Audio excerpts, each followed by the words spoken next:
what we have here is we have a problem. I'm going to go through some different problems that deal with differentiation and limits, and then some basic other problems as well.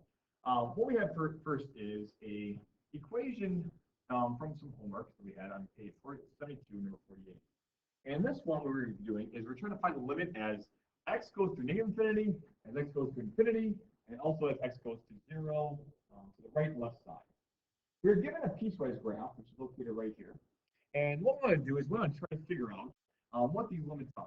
All right, well, first off, what we try to find out, we're going to try to figure out what happens when x goes to negative infinity. Well, as we try to figure out what x goes to negative infinity, we're going to look at this piecewise graph and determine which function I'm going to use that is associated with negative infinity. Well, negative infinity is associated with the, well, obviously this one, because x is for all values less than or equal to 0.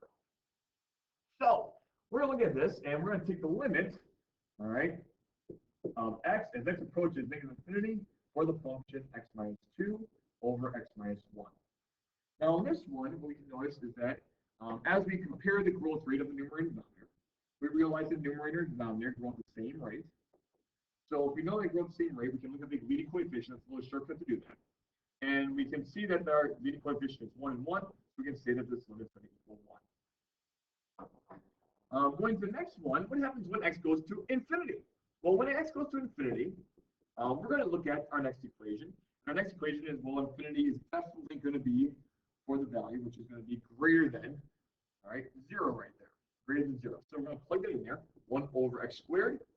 All right, as this goes here, we can see that we know that our denominator is greater than our numerator in degree, so that we know that the denominator is growing faster, so our limit's going to equal 0.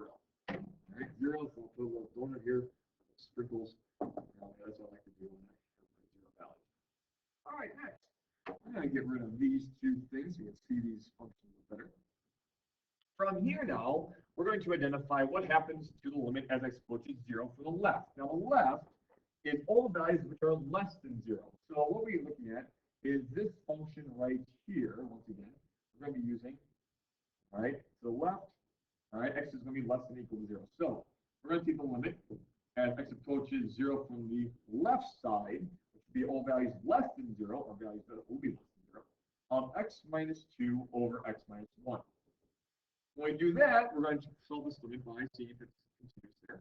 Plugging in 0, we have negative 2 over negative 1, which is going to equal 2. We can then find our other limits, the limit as x approaches 0 from the right side. And we're going to use the bottom function because we see that x is going to be greater than 0. We're going to have 1 over x squared. We plug in 0 into this one, and we realize that, hey, we get a number over 0. Number over 0 does not exist. And in essence, we can actually see, okay, where is this going? Well, we can even say that it's going to positive infinity because all the values will be positive because of the square there. All right.